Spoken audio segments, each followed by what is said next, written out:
Okay, so with Michael Myers' Halloween Ends being the end of the Michael and Laurie saga, for now, I'm pretty sure we'll get a reboot pretty soon.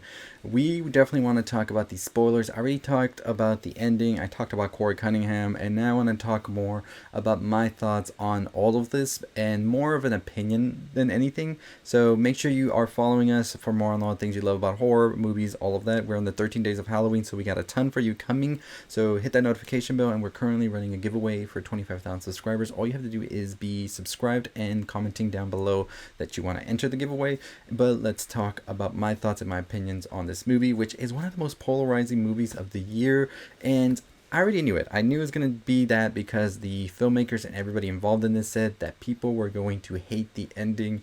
And I think a lot of people don't hate the ending as much as they hate the whole thing with Corey and all of that. So, of course, spoilers ahead if you have not watched this movie. Definitely go and watch it before you watch the video. And then check out all our other videos on Halloween Ends. So, I'm a fan of this movie. I didn't hate it as much as people hated on the internet. I thought it did some pretty good stuff on it. I'm not gonna say it's a perfect Halloween movie or a perfect movie in general, but I think it is one of the better movies out there. I think people forget about the whole Thorn trilogy, which I like as well, but a lot of people also hated those.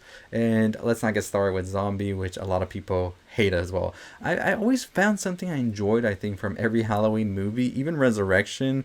I know that's one of the most universally hated movies out there for Halloween, but I found some enjoyable things from it. So I always try to find something to like in each movie, right? Of course, I'll tell you that it does have problems and all of this as well, and I definitely might not recommend it to you if I know that you might not like it, but I always try to find something in them all. In Ends, I found a lot that I enjoyed, and I do agree there were certain ways that they could have done better. So Corey Cunningham becoming the new Michael Myers, I thought was an interesting approach, and I think something that the series needed. I'm not gonna lie, the marketing for Halloween Ends was having me worried because I was like, do I really want to see Laurie and Michael have a WWE match throughout the whole like movie where they're just going back and forth at it? No, I didn't want to see that. So I was a little worried that that's all we were gonna get, and it was just gonna be kills all over again, where it was a sort of like oversaturation of Michael Myers and killings and all of this. Instead, we got something that was presenting different ideas here and was giving us some very interesting dynamics, especially with Corey and Michael. In particular, I think that doctor scene when they go to the doctor's house was one of the most interesting parts of the movie. And I'm also going to talk about David Gordon Green brushing up on this in a bit, so just stay tuned for that. But I thought it was interesting to see both killers at different times where Michael Myers is much older and has done this more, and sort of like Corey being the apprentice in a very dark, weird fashion of him, sort of looking up to him. Like he was having a big bro moment there with him in that house, and I thought that was an interesting take to have on Michael as well. I know a lot of people get mad about Michael being overpowered, but do we remember the onslaught he suffered in Kills with that whole mob? Even though he did get up, I think that was pure adrenaline, and I think he was just going off on everything that was going on. But you gotta think about those heals didn't properly like get healed over the past 4 years. He's been living on what may have just been some sort of like rat diet of sorts in the sewers. Who knows what's going on down there, but he's not in the best shape. He's not 78 Michael. He's not 2018 Michael. He is Michael like in 2023 after a brutal attack in Haddonfield. So he definitely is not the most like limber person out there. I think he gets like a little bit of adrenaline every time he kills, and we see that when it happens to the cop, but I think that ultimately goes back down once he's not killing. So I didn't find all of that to be a mess or anything like that. I do think that this movie suffered from being a little too long. I think the procession scene at the end is unwanted in my opinion, and I didn't care for that at all. I think they could have just wrapped it up quicker and sort of cut some other things as well.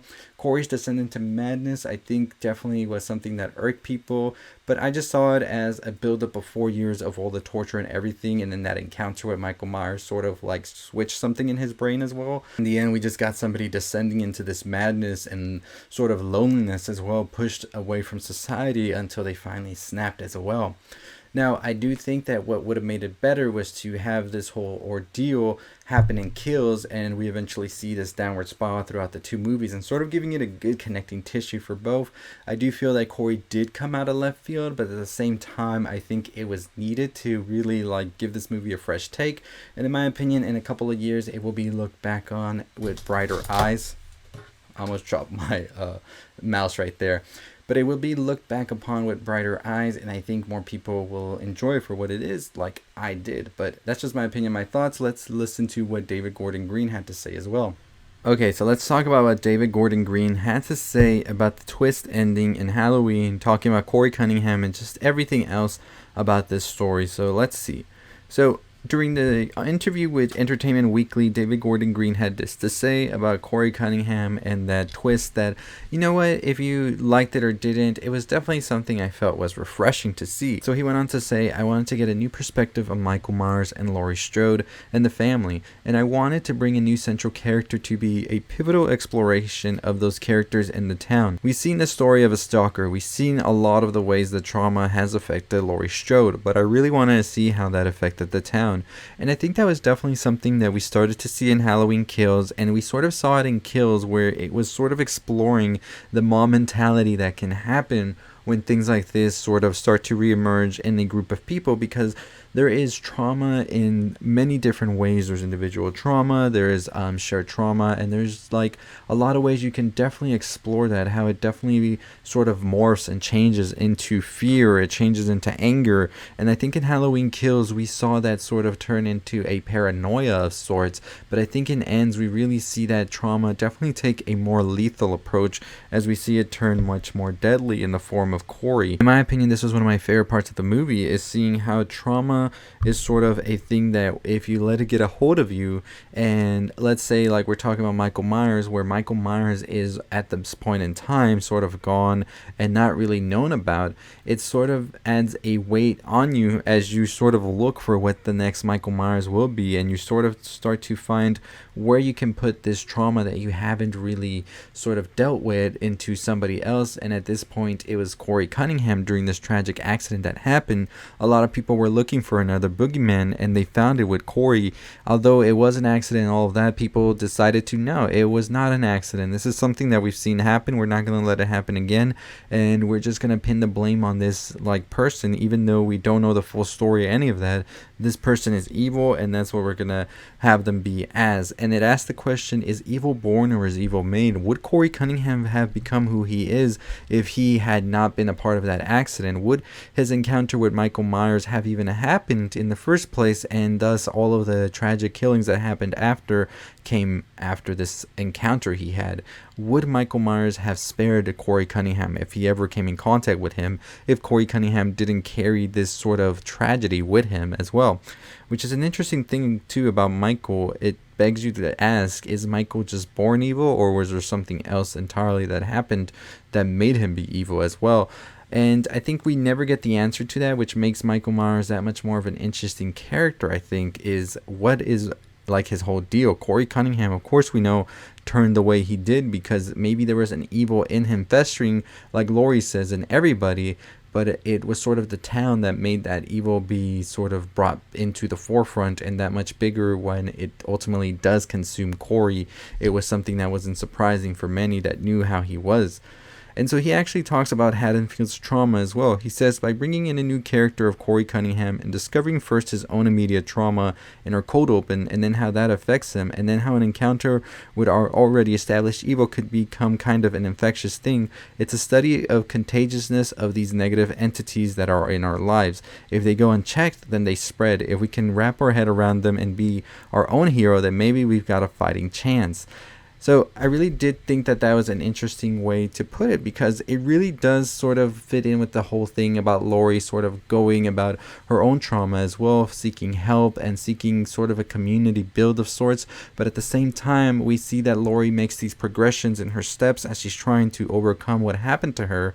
But then the town in itself sort of turns on her also, and this sort of brings her steps back. And I think what David Gordon Green in this movie were basically saying, in my honest opinion, and I'm probably wrong because because this is my own interpretation. You have your own, the director has their own, but I think it sort of is showing a way of how we as humans sometimes turn our backs on things and we let that fester and sort of continue to grow and grow until it gets out of control. And we see it a lot in our society with a lot of things that we just let go and say, well, that has no change. I don't care about any of this. This is definitely something I'm just not going to pay attention to. But then comes a time when these sort of ideas can get out of control, radicalized, and ultimately become turned on the community that was sort of trying to avoid them for so long, or just have a black and white outlook on things instead of seeing it as all gray.